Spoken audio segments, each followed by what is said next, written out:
But cool. So you're wanting Poppy to get some training in, right? Yeah, yeah. And you've met her, right? I mean, we can kind of go through the list of what we're thinking, but I don't know if you had initial thoughts. Um,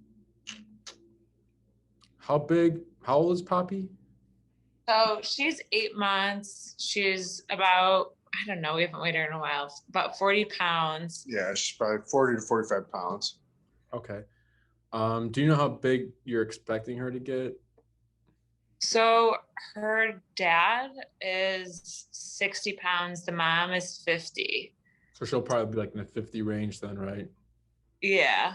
Yeah, she's pretty solid. She's a pretty solid dog. Yeah.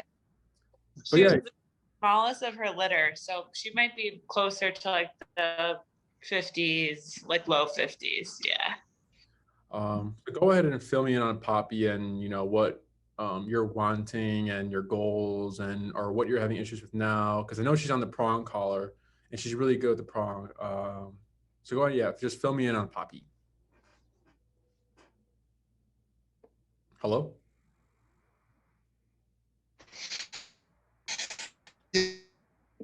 Hello? Can you hear us? Oh, Oh, sorry. Can you hear us? Yeah. Sorry Oh, about that.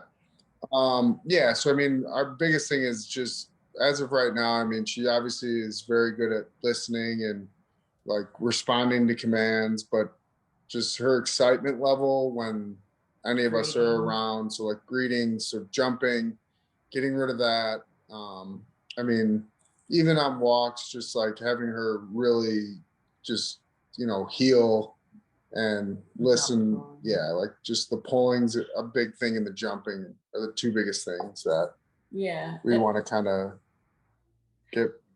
get rid of essentially. And I feel like our goals are we're motivated.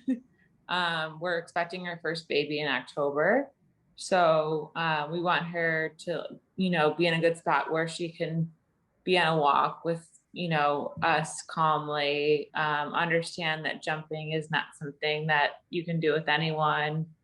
So like Marty said, it's really just that initial, like she's an overly friendly dog. Like I think I've seen a lot of the trainings that you guys have done on some of those videos, and it's really just that initial, I'm so friendly, I just want to be saying hi to everybody.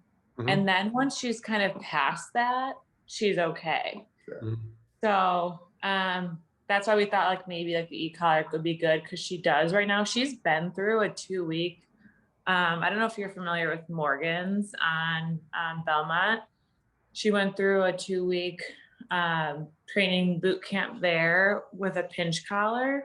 Mhm. And for the most part, she's like learned a lot from it. I would say that she improved. I don't even know. Like I'd give her like a 40 to 50% from where she was before. But having to like lunge with the pinch to correct her jumping, at least for me, is difficult as like I'm getting bigger and Yeah. hard to like reach for her. So that's why we thought we'd talk to you guys about the e-collar with jumping and greeting and getting more a quicker correction. Mhm. I see. Um, okay. And then where do you see yourselves? Let's say you have the baby and like what does life look like with Poppy if you were to have everything you would want with Poppy? I mean, the end goal for sure is definitely having her like off leash. I mean, Mhm. I think it's a possibility. It's just getting the fundamentals beforehand where she's alert and like whatever command we can use to get her to like pay attention immediately. Anytime we're in a distracted scenario, she'll pay attention, but like she'll obviously want to do what she wants to do. So I think for us, it's just to have the ability to like, not be next to her or holding her for her to listen, like that she can respond well away from us, if that makes sense. Yeah. Okay. Um, and then yeah, I'm not familiar with the trainer you brought up. But um, before I begin, anything else I should know about Poppy, or anything you're trying to address, or just anything else? Yeah, I mean, her behavior is perfect. She's a very nice, friendly dog. It's just the jumping and whatnot that, she's just excited. She's so excited. She gets very, very excited about everything. And I'm sure that'll go away eventually, just with familiarization with other dogs. But like, and being like she's only 8 months and stuff like that. So like we are understanding of her puppiness, but I think that's it. Like definitely off leash before. Yeah, off leash training would be awesome. Yeah. So okay. So like you said, prong collar gets you to about like 50-60% reliable obedience, right? It's just, since Poppy is a very strong-minded, strong dog, the prong doesn't really do that much, but it does offer a lot better control than a regular flat collar would, or a slip leash, right? She does not care about the slip leash. So that's why we get the prong collar for her. But I do notice that she does need a little bit more, right? And but so prong collar gets you close to it, right? Because it allows corrections.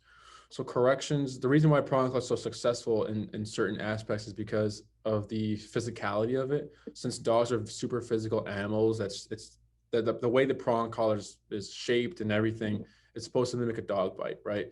So when they feel that, they understand it more, right? But then sometimes if Poppy's too excited, that prong collar won't do anything really. It won't be enough to override the brain of excitement. But it's a good step toward, this is a good step forward, right? And then, it's their language. If when Poppy was a puppy, right, maybe Poppy did something to Mama and Mama didn't like that, and how they would address it is through the mouth, little correction there, a little bite. There's a video on YouTube, I don't know if you guys have seen it, it's pretty popular, of a mother, maybe a cream retriever or a Labrador, walks into a playpen full of her litter, her puppies, and they're all over as soon as she's walking in. They're all jumping on her and everything, and you hear her snarl. She snaps at like 2 puppies, and they're all like, "Okay, mom does not want you mean business." Yeah, and then they all like go in the little, like they all go in like their little spot, and they just lay down, like their head down, like, okay, So puppies have been getting disciplined. I mean, dogs have been getting disciplined since they were puppies, right? So the puppy behavior can be corrected. Sometimes it doesn't go away if it's practiced for such a long time, because then the owners were like, yeah, my dog is just always running around my house. He's been doing it for 3 or 4 years. Well, we're going against 3 to 4 years of habit, right?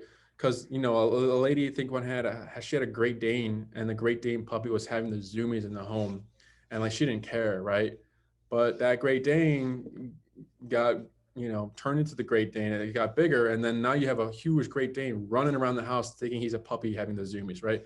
So sometimes practice behaviors, or these behaviors that are practiced when they're young, can keep going.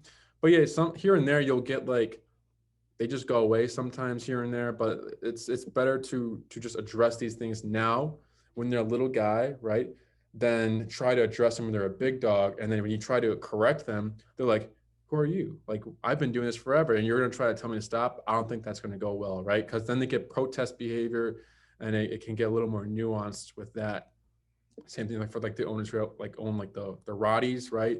They let the Rottweiler puppy do whatever they want. They get big, then they want to address these behaviors. But it's like they're a full-grown dog. They're gonna tell you no now, right? So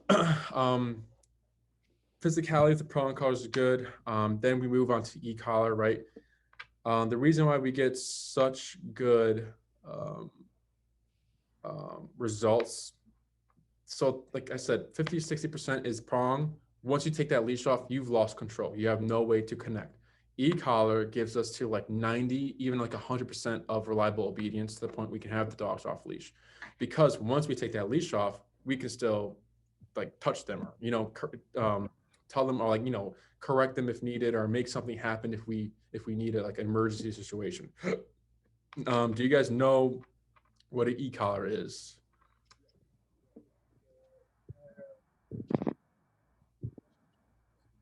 Hello, I can't hear you.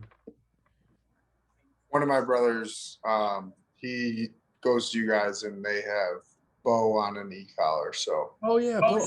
Oh, I you forgot. might know Bo. So yeah, We've we're seen familiar him with it. be My brothers successful. Yeah. explained it to us as well. Mhm. Yeah, and he's a puppy. So, he's pretty young, I think. Yeah, so him and Poppy are this basically like 2 days apart. So Oh, nice. yeah, so Yeah. they're Cool. And then I think you have Rainy and Greta potentially. yeah. So Yeah. that's my other. We're two all getting on siblings board are- with the e-collar. Yeah. There's now 4 of us that are trying to jump into K9. So Oh, nice, nice. It's exciting. Yeah, yeah. I mean, Bo. I'm not familiar with how his program has been going since he was doing it with Jesse, so I'm not sure. Mm-hmm. We have the e-collar on. He takes to it well. I think he had issues with neck sensitivity of touching around here, but we haven't had any issues with that. I think he was a resource guarder too. There's a video on that, I believe. Yeah. Yeah. But yeah, it's just have you guys ever been to a physical therapist? A long time ago. no. They have a tool called a TENS unit. It's like it massages like the muscles and like it contracts it almost. It's like Okay. a thing. That same technology is what's on the e-collar. It's just a muscle contractor, right? So if I'm holding the box with the contact points here and I'm going up, up, up, you'll start to see my thumb just twitch like that, right? Okay. Kind of comfortable as I keep going up. Yep. And I felt the max power. Ours go to 127, so 0 to 127. So I felt 127 before, and it was pretty uncomfortable, right? But like I didn't lose a finger or anything like that. It's just Right. uncomfortable in that moment, right? So there's other e-collar brands out there. We use Doctra. These other brands are like lower, like they're like cheaper, right? And they're not that good quality. So like sometimes they'll have 10 levels, right? Think of that 10th level, the power outage on that 10 level equal to 127. Same power, same feeling, but we have 117 more numbers and breaks to kind of be more specific to Poppy, like the situation, right? So like the issue would be on the 10, you have a 5, it's making Poppy yelp. It's too much. A 4 isn't enough. Poppy doesn't care. So then there's nothing you can't do anything there. For us, if 40 is too low, 50 is too high, we can go to 45. As simple as that. And also just the feeling. I felt the cheaper e-collars before, and it's a lot more sharper, just more uncomfortable in that moment. For Dogtra, it's smoother. The feeling is more calming, right, than the lower quality e-collars are. They're waterproof. They were used for hunting dogs, so they have that distance, long Nice. charge. What else? Very simple to use. There's only like one button we really use. Other e-collars will have like the press this button to go to the next 5 levels, press this button to go to the next 5 levels. It's a little more, it's a more complicated. What else about e-collar? I would say the fact that it's waterproof is huge, just because she loves the water. So that makes a big difference. And plus you have and she's a Labrador, right? She's full bred. Yeah. Yeah. Both Correct. her parents have like their master Yeah. So hunting. she comes from hunting breed Like, more than house bred. yeah, is she because like the regular Labrador, I guess I'm not gonna say the regular Labrador, but some Labradors are like that more cream colored. So she's like the hunting, like the field, there's field Goldens and then there's Golden Retrievers. She's more like in that line. Well, so She's field, yeah. yeah, so she's a field bred lab. So you would think like a black, yellow, and brown are the most common. And then so she's red, which is a little bit more unique. But oh, nice. that was apparently used to be the more popular when they first were introduced to America. But yeah, they're a little bit more unique, kind of like the silver and whatnot. But yeah. That's good. Yeah, that's cool. Yeah, we have a field lab now, Poppy. We have a lot of golden retrievers, a lot of Korean retrievers. Yeah, I was gonna say those are coming up huge these days. Yeah, It seems like. yeah. And then we got another one. She's a silver Labrador. She's got the silver coat and like the big gray blue eyes. She's pretty cool. Oh, cool. Yeah, that's all. That's cool. Um, what was I going with that? Water and Oh yeah, the water. Yeah, yeah. yeah. She's got that flat coat. She doesn't have that much coat. So Yeah. when she's wearing it for a long time, you would want to rotate it every hour because of that Okay. coat. So she doesn't get pressure sores. It's not sores from the stimulation. It's because there's 2 points here just staying here. Okay. Right? So you want to rotate them. And if she's going to be swimming a lot, you want to rotate it more frequently because we had a dog, Nash. He was playing at the dog park or on their block or something. And he was playing all day. Had the e-collar on one spot. Maybe not all day, maybe like for a few hours. And he's never had sores. But then these dogs were like, there's drool all over his neck. He was like wet. So when they removed the e-collar, there was like 2 big sores right here because it got wet. When they get wet, you want to rotate it more often. Okay.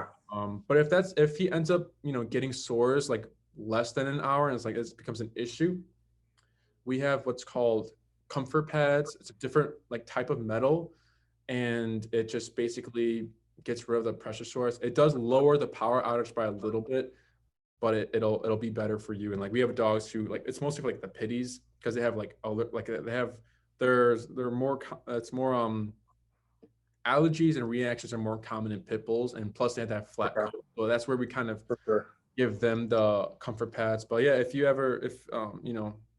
we have that as well if there's an issue with the sores or anything like that. But Okay. That's good to know. yeah, that's just kind of playing it by ear, see how it goes. For sure. Any questions so far about the e-collar? No, I think we're pretty familiar because of Bo. And then, obviously she keeps it on throughout the day, but you take it off at night to sleep, correct? Yeah, so that's a common question is like, is the e-collar going to be on all day, forever? When does the e-collar come off? Is it, Right. do they do the training and then I don't need it? Because, some owners are under the impression that you send your dog to a board and train and they come back like a new car, like it's like they're a different dog, which is unrealistic, right? Because they're animals, right? So it's a yes and no question. If you're going to go for a walk, the e-collar would be on because one, we can't predict what's going to happen on this walk, right? So let's say we're walking on the busy street, and let's say this is after training. This is after she's been really good. We're walking on a busy street. Let's say you have the prong and e-collar on. Let's say a car crash happens right next to you, right? Poppy freaks out, bolts, and you're not expecting it. And let's say the prong collar breaks or like the leash slips out. She's in flight mode, right? When dogs are in flight mode, they're thinking kill or be killed, and they're not going to listen to Poppy come or like any treats like that, right? They're just running. Right. So you need that power on the e-collar to override the brain of that flight mode, because just because we can't predict what's going to happen, right? Or maybe 4th of July comes around, she's never heard of firework, and let's say the fireworks shoot really close, then we have to like work her through that phase or like that scenario right there. But then let's say in the house, let's say she's like an angel, right? Then you don't need the e-collar. Or guests come over and she starts jumping. You'd collar her up 20 minutes, 30 minutes prior to the guests arriving, address whatever that needs to be addressed. And then if you find that she's relaxed throughout the whole night, then you can take it off. Does that make sense? Yeah, sure, totally, definitely. totally. But it's good to know that so we can obviously walk her with the pinch and also use the e-collar as well. So that doesn't conflict at all, which is good. No, Okay. e-collar and prong collar is like the ultimate setup. Combo. Yeah, Yeah. combo. Yeah, I didn't even think of that. So Yeah. I thought it would replace it. So that's good to know. Yeah, you can still keep it. You're having that prong collar in case, you turn a corner and there's a dog there, right? Because when let's say Poppy's, sees a dog and she wants to go play. If you get in that situation, you have the prong collar at least to kind of handle her and control her faster, because sometimes you won't be quick enough to go to the remote and control her. So that's where the prong collar comes in handy. Because if we give you guys a flat collar again with e-collar, and that happens, it's going to be a little more difficult. For sure. Okay. Okay. So, and then I guess in like the scenario, because we'll take her sometimes to like the beach to go swimming. I mean, we don't keep the pinch on just because of obviously, don't want her getting snagged on anything, whatever. Right. So we can just keep the e-collar on, but walk her to the beach with that on, Yeah. with the pinch, take it off, and then the e-collar will replace. Okay. Yes. That's perfect. Okay. Yeah.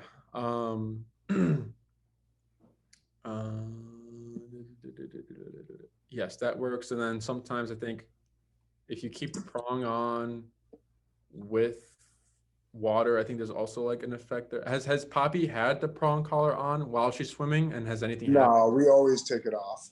Okay. We just were erring on, not knowing if like another dog could, or anything could get caught in it. We've always taken it off. The only thing we keep on when she swims is like a harness, so that I could just quickly grab her if needed, just to like whatever, just keep her away. She hasn't perfected the recall yet. Oh, I see. Yeah. I think one of my coworkers told me a story about her old daycare she used to work at, that a dog had a prong collar on, and then they were playing, and then the dog's tooth got stuck in the prong collar, and he was freaking out, and this dog was like thinking he was getting attacked because he's feeling the tension. So then he starts attacking the other dog, and then all the dogs are going crazy. It was just a big mess, right? So it's a good call to kind of remove those tools just so you don't have any accidents like that. Yeah, for sure. Yeah, we normally just only have it on when I'm like holding the leash, and obviously don't ever hold a leash with her when she's in the water. So it's typically always taken off whenever she's not like walking, essentially. Cool. Sounds good. Any other questions about the e-collar? No. I don't think so. There's another question. Oh, another common question that's been asked previously is how come when I take the e-collar off, Poppy starts jumping again when we've already addressed this behavior, right? Do you guys drive on the highway? Yes. You go the speed limit? No. I do. No, you don't. I go under. And then what happens if you see a squad car? Right. Yeah. So you slow down, right? So it's called opportunistic behavior. Has nothing to do with the training, has nothing to do with the way you guys practice or anything you're doing wrong. It's just a nature thing. If we know that we can get away with something, we're going to get away with it. So it's just a heads up there. Okay. For that. But there's ways to work around it. Collar awareness. So like if in the home, if there's an issue going on where like, we give you tools and methods to use in the home so that you're not so reliant on the e-collar, right? Oh, that's a good one, because anytime she hears our like buzzer or even like the gate slam, she immediately starts barking and like freaks out. So that's even like pre-greeting. So she can't see anyone, but the buzzer's triggering her, or the sound of the gate is triggering her, and she just goes like crazy barking. So I don't know if like that would be, 99% of the time she's an angel in the house, but on that occasion where we can't control like a package being delivered or someone coming to our door, she's freaking out. Yeah. So would you guys want to control the barking, or would you want to eliminate it? Because sometimes owners like the security, right? They just need to stop when they say stop, or sometimes owners live in like the buildings in the city where they don't need to bark at every single thing, because then they get a noise complaint or stuff like that. So they need to eliminate it. So would you guys want to control that, or would you want to eliminate it? Yeah, I think control. I mean, we don't mind the notification just because sometimes I don't even hear anything, and I'm like, what are you barking at? And then sure enough, there's someone at the front door. So she's hearing it before us. Just like one or two, but not like a, like you said, like on the command stopping. Which we do, I mean, She's okay at 50% of the time, like, yeah, we have a command that like basically tells her to stop or like no. And so she'll listen, but sometimes like she just won't and will continue to bark or I mean it's not it's yeah, I would say control, but yeah. I mean it's not like it's excessive where it's constant barking. It's just she just gets spooked by basically every sound that she hears. So Mhm. Okay. whatever. Yeah. Yeah. So yeah, so since you want to control it, it'd be like you what would happen is you cue the word enough or stop or whatever you've been using, and then what happens after that is the more important part, the correction, right? So if you're just yelling, yelling, yelling, it's not registering right because like I said before, dogs are physical animals. You do this, you're gonna get this, right?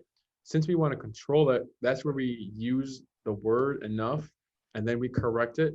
If you wanted to eliminate it, we wouldn't use the word, we just correct, correct, correct. For you do this, you get this. But now what's gonna happen is you're gonna keep barking until I say this, because she's gonna think, oh, I know what happens after that word, and I'm gonna stop, right? That's where it kind of goes down.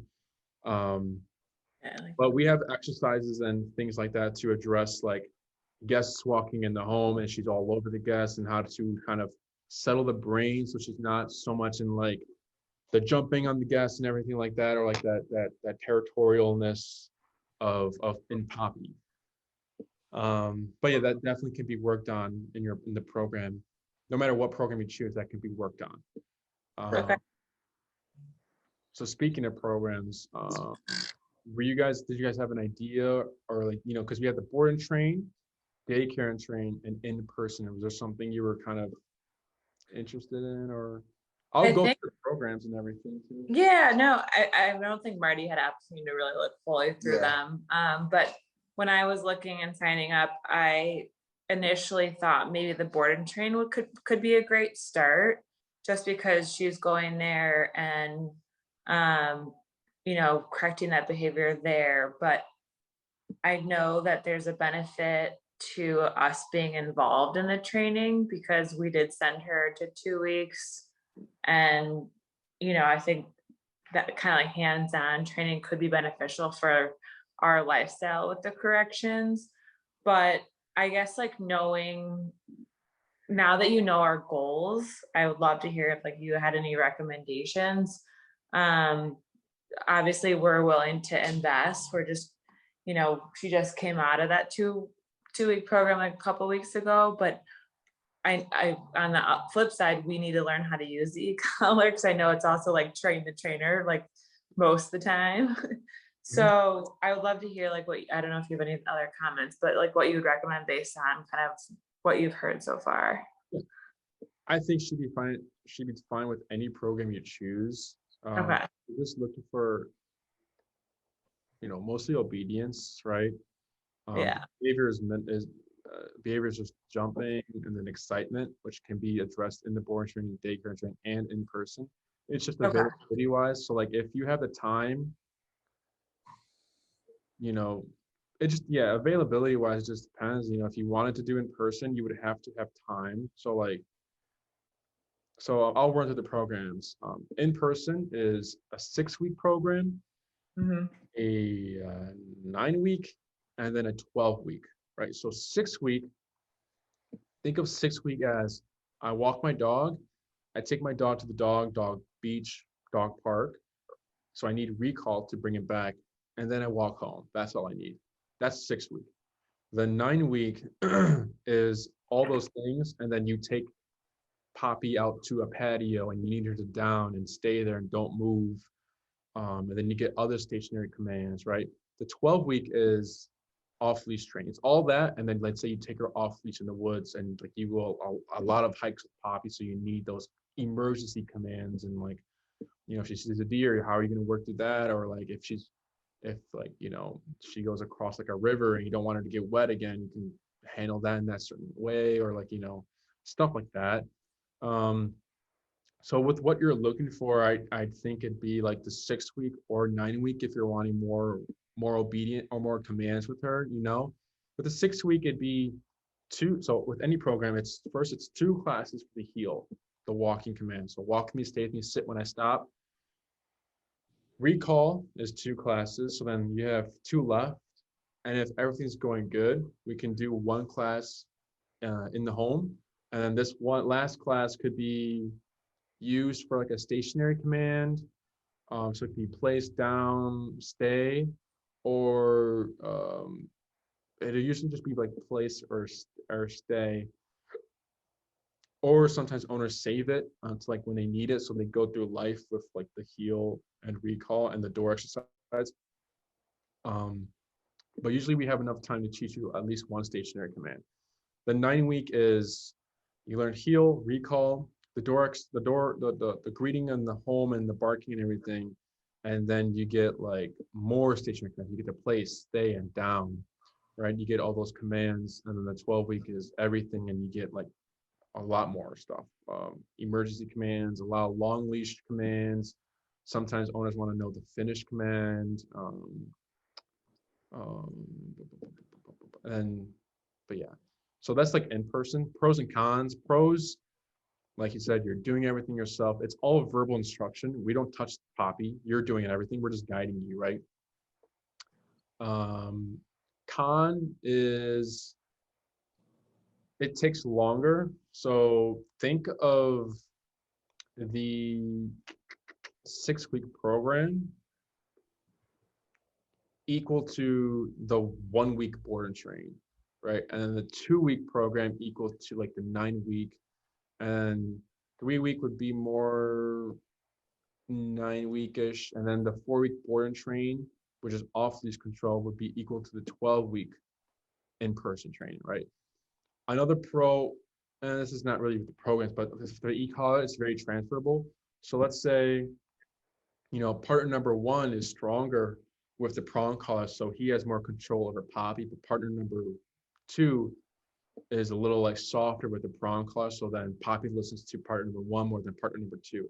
With the e-collar, that wouldn't be an issue, because if you press a button on 30 and he pressed the button on 30, it's the same thing. There shouldn't be, you know, a different reaction to them. That doesn't happen. So it's very transferable. So partner number 1 will do all the hard work, and this is like for the follow-ups of the board and train, that you know, will e-collar be transferred to me, or like with the, because like the issue is the dog only listens when the trainer's here, or like when the trainer has a dog, never when the owner has a dog, right? That won't happen because of how transferable e-collar is. So if we're doing it in person, and then let's say partner number 1 goes first, when we work with couples, partner number 1 goes first, they're going to do all the hard work. Then partner number 2 goes, and like they don't do any of the hard work because it's already been done. So it's transferable, very transferable. We have no issues with the follow-ups. They're very happy with it. So that's like a con with the board and train, is like it's tied to us in the beginning, but that's what the follow-up lessons are there for, so that we can transfer everything to you. With the board and train, everything is filmed. So those first sessions with Poppy is filmed. You get the introductory sessions.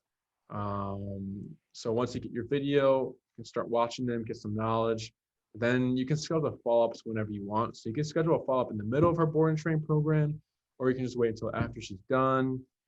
Because I know you said you want to be more a part of the training, so you can do it like after, like let's say she does a 2-week board and train.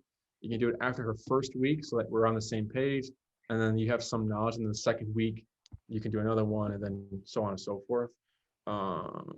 Everything is filmed. We get it done quicker. Follow-up is good.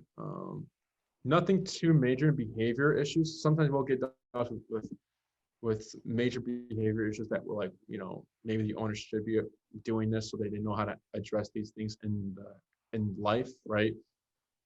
Another con would be maybe we do a training walk with Poppy and we can't film those because then we need 2 people for that.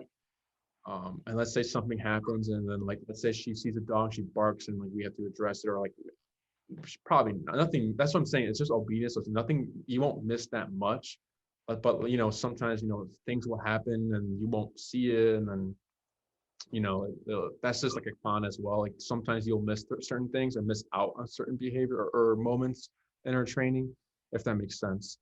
Um, any questions so far? No. I don't think so. Yeah, it's just availability. If you have the time, because it's more like it's more homework for in person because you need to practice for that week. So the 6th week it'd be teach you a topic, right? You practice that topic for the week, and next week give you another topic. So let's say you choose Sundays at 1 p.m. It'd be 6 Sundays. It'd be 7 Sundays, right? At 1 p.m.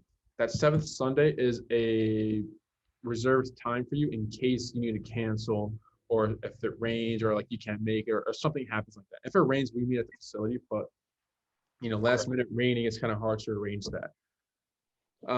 So you get Sundays 1 p.m. for seven slots. In case once you use that slot, you would have to wait. Let's say you missed, you use that slot up and you need to reschedule another one. You would have to wait until I become or Jesse, whoever becomes available again to put you back on the calendar. Does that make sense? Yeah. sure. Yeah. And then we also have the daycare and train. Daycare and train is like a regular day of daycare. Drop off time is 7 to 10. So you drop off Poppy anywhere, you know, the regular times. And then we just train during Poppy's stay during the daycare. Same ordeal, everything's filmed, except once we get those videos up, you can start practicing at home right away. You still get a lot of follow-up time. What else? Yeah, it's pretty much the same as the board and train. It's just you're picking up your dog at the end of the day. Is that the same amount of like time in terms of like the 6 week? Oh, yeah. The board daycare and train programs go by. I'm trying to think. Let me see. Now I can pull it up. Gets right now. Let me see.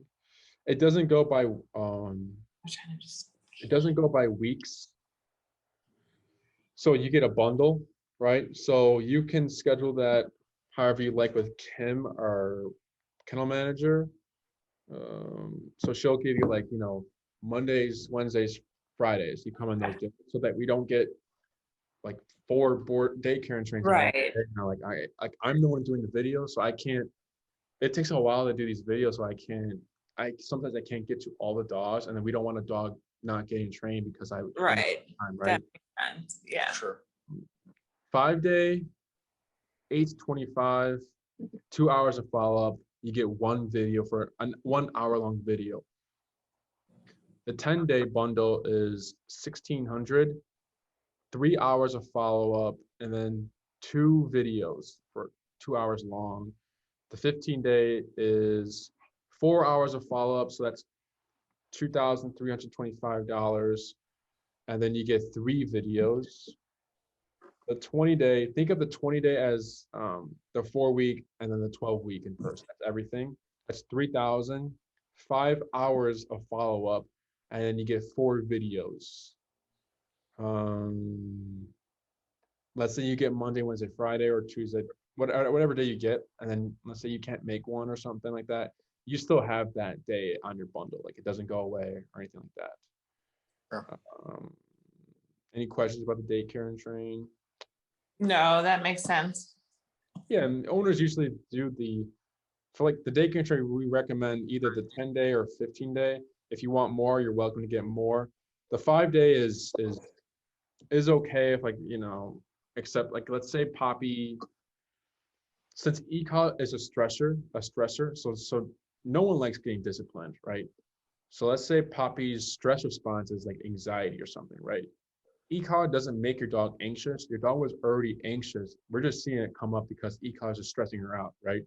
So sometimes we need more time to get over that hump and get her over that hump to kind of have her realize, oh, this is what ECOG is, to kind of recognize what it is instead of just like stopping in the middle of that hump, right? And then she never like recovers or overcomes that stress, right? So like the 10-day or 15-day is, 10 days is what's recommended. For the board and train, if you wanted to do that, it probably be like the 2 week, or you can also do the 1 week with her. That can be fine. It's just mostly, yeah, looking at all the programs and what you guys are like you're looking for.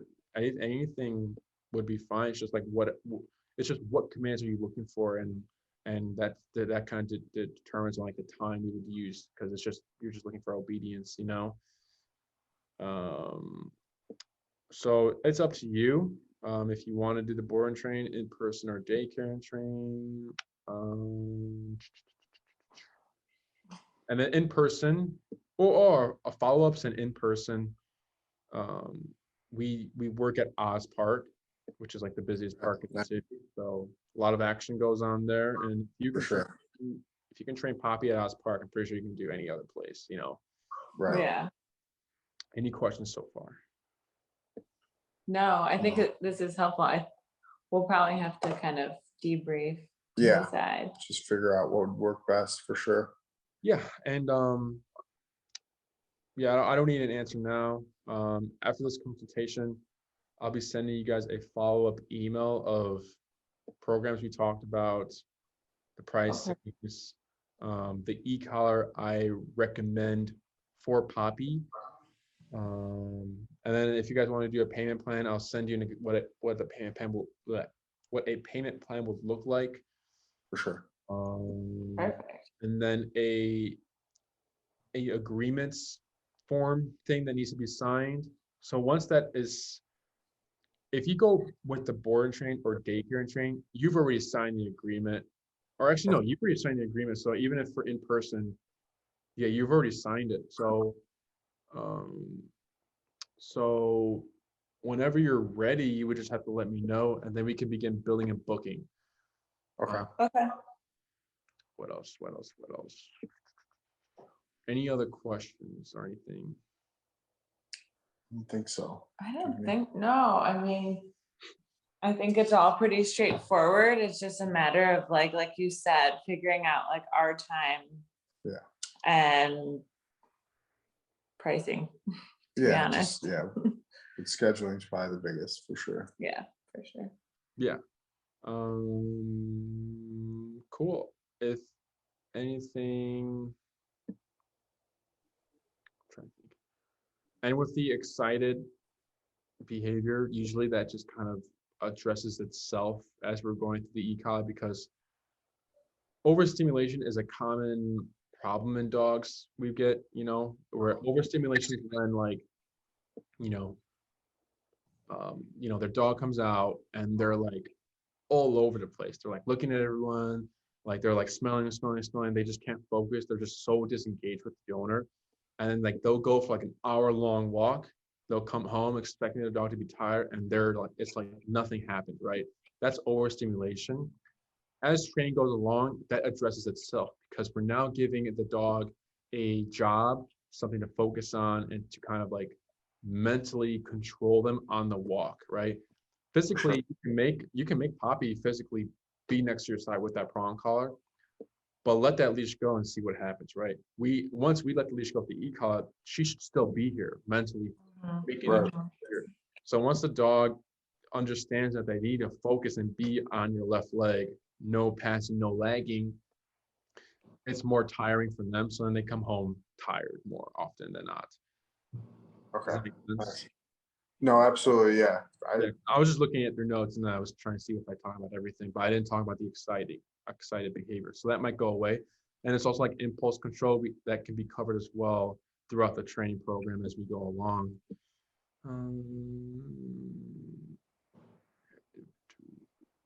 Okay. Yeah. If that's all, let me know if any questions arise. You can send me an email and I can answer it. But other than that, keep an eye out for the follow-up email. Perfect. No, this was helpful. She loves going to daycare. Like when she doesn't go and Marty leaves for work, she's so sad. So a little disappointed. We're happy to find you guys, and I think this is super helpful to kind of just sweeten her already sweet behavior. Yeah. Yeah, she's good. She's quiet in the crate. She plays nice. She plays well. Okay. We haven't had any, no issues with Poppy. She's really good That's good. here. Here and there, she'll she'll just jump super high, like her. She's like, it's like her attention seeking. She's like, look at me. We I'm tried like, to get "Stop her it." a frisbee and she hasn't quite learned. We were like, can you channel your energy to a frisbee? Because she'd be really good at it. Yeah.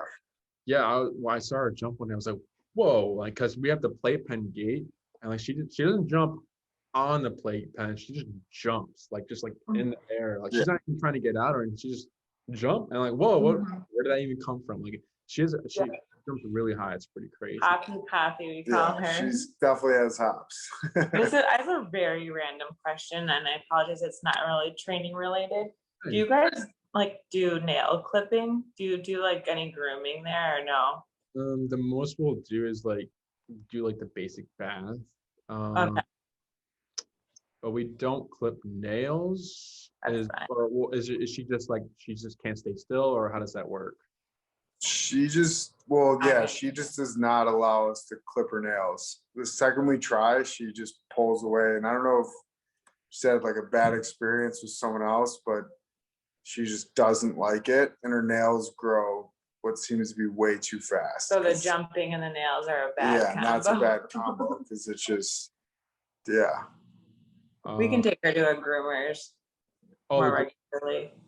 Okay. Yeah, I just try high value food like lunch meat or something. Pair that experience with something that she never gets, and that she. True. Okay. If you've ever had turkey, actual turkey, try that. So she thinks, Okay. whoa, I get this delicious thing, but it's only coming out when Dad touches my paws or when they touch my nails, right? That can help. Give that a try. Okay. Yeah, because that's what's confusing is she'll let me play with her paws and do all of that. I try and purposely annoy her. She does not care, but the second she thinks we're cutting her nails, freaks out. And I'm like, how do you know the difference? Yeah. When I was when I was cutting my dog's nails, when she was a puppy, I was using the grinder, and then I moved on to a clipper. But this clipper was I didn't like it because it took too much strength to clip it. So then you would get uncomfortable during it. But then I got a new one where it's when I close it, it's a little hole, and then the blade goes up. There's a blade in the hole. I got it at Kreiser's versus the actual clipping. And this one goes quick, and it's just it's super quick. It's super there's no pressure. There's not that much pressure needed. And she's she doesn't know it's happening. It's so quick. Okay. So I don't know what your guys are using. Yeah, I think that's what we need, something like that. But do you like the grinder, or is that good? It was just for when she was a puppy, because I didn't want to clip. Yeah. I just needed them to not be sharp, because when puppies have sharp nails. Right. So I just need them to not be sharp. And I was just very quick. It's just it just kind of browns it. So that's all I needed it for. But as she got bigger, I think it's just because I have that puppy grinder. So I need a lot more time grinding a nail, and so I don't have that much time. So I'll clip it first, and if it's too square, then I'll use the grinder to round it out and perfect it, because I don't know why I want to do that. It's just nails, But I just do that, and then that's usually what I do. But yeah. Sounds good. Cool. Anything else? I think that's all. Yeah, we'll look out for that email, and if we have any questions, we'll definitely let you know. So appreciate the time. Awesome. It was nice speaking to you guys. Happy to hear that you're hearing good stuff from us, from Bo and all your other friends and everything like that. Absolutely. But other than that, have a great night. It was very nice speaking with you. Thanks, Enrique. We'll talk soon. Have a good one. Bye. Bye.